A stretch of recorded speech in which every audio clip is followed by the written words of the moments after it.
Hi, I'm Mark and welcome to another Brexit video. Well, this week is really a Brexit week once again.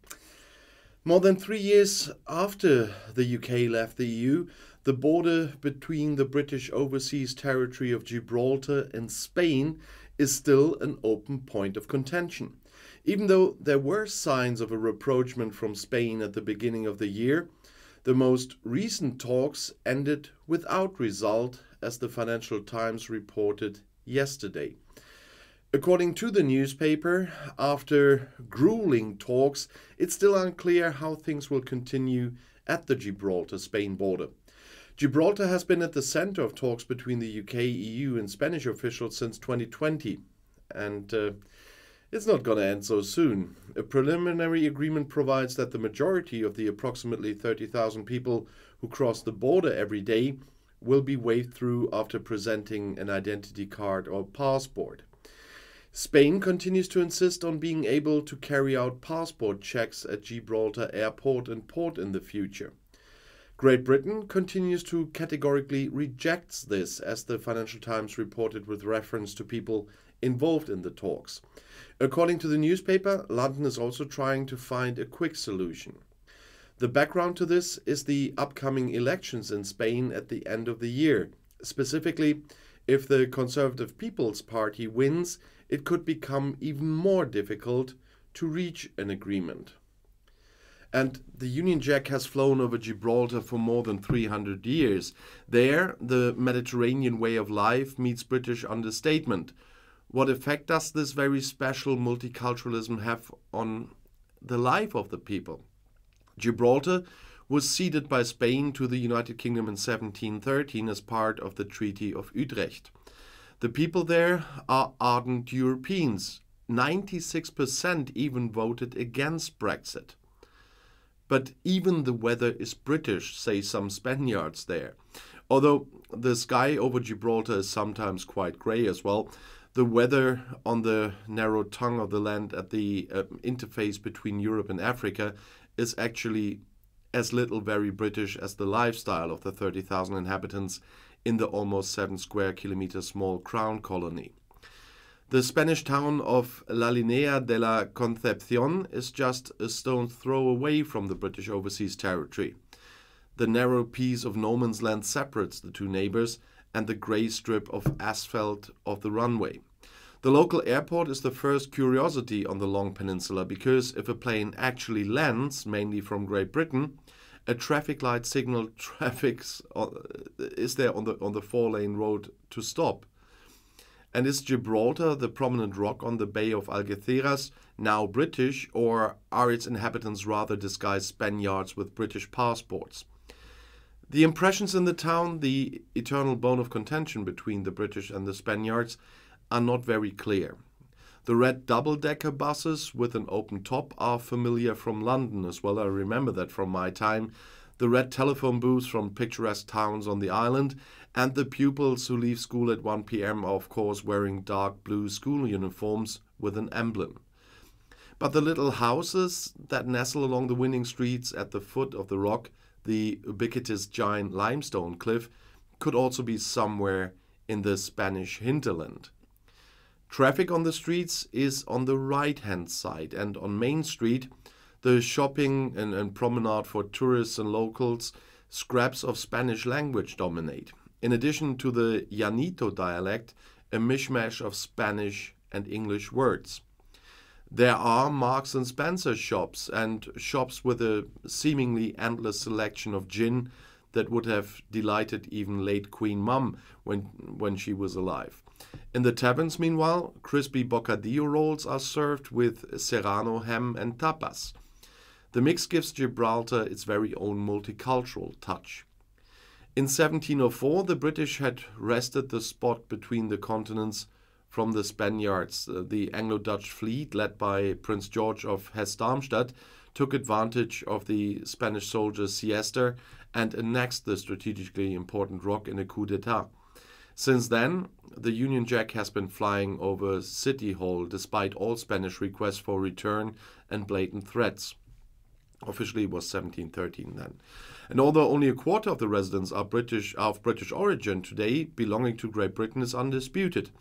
In a referendum in 2002, for example, almost 99% voted in favor of retaining the status of a crown colony. At the top of the limestone cliff, the monkeys braced themselves for the onslaught of tourists who either flowed comfortably, if not cheaply, on the cable car to the top station, or struggled 400 meters up the rather rocky Devil's Gap footpath. Around 300 specimens of these curious and thieving Barbary apes are said to live on the landmark. Huge signs announce drastic penalties if tourists should get the idea to feed the animal gang members, which is also not necessary. After all, especially a signed corporal from the British Army takes care of the weal and woe of the lousy louts. The fact that the small monkey colony is so self-sacrificingly nurtured and cared for is due to an old legend.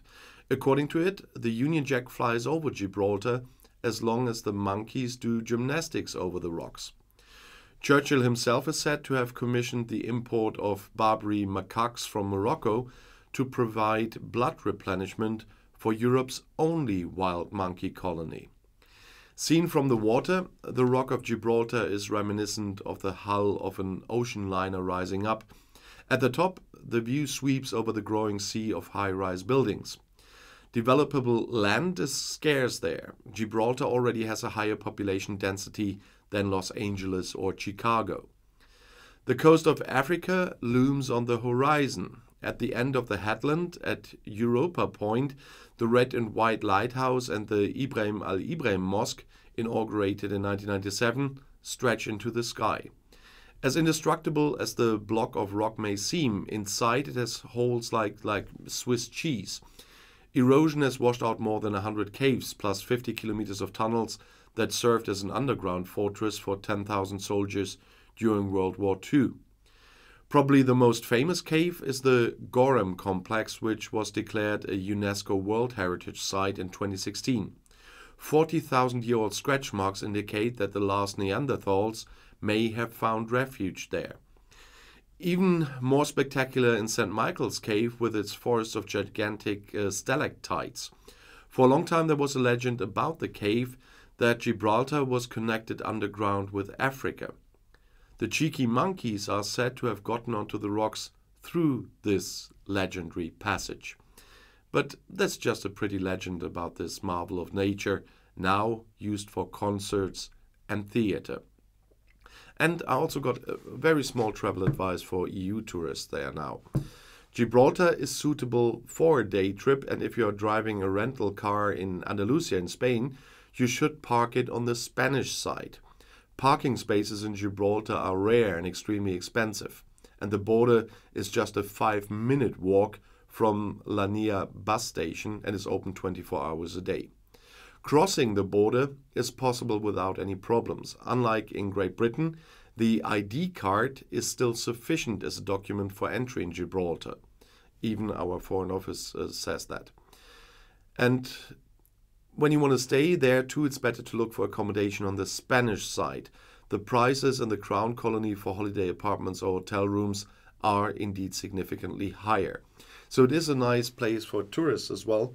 But I cannot end this video without coming back to Brexit. The discussions are still going on. The referendum on Brexit was in 2016, and now it's 2023. And the situation of Gibraltar, whose people never wanted to leave the European Union, is still not sorted. And I have to talk about Gibraltar every other month, as you saw in older videos. But this is just, once again, just one other example that shows what a mistake Brexit is, how many consequences there are. And nobody could really show me any benefit today. The UK is doing worse now than it did before Brexit. And that is not because of the pandemic. This is mainly because of Brexit, because the pandemic, the energy price rise now because of the war of Ukraine hit every country on this planet. But Britain is doing worst of all industrialized countries because of Brexit. And I'll see you in my next video. I'll be back.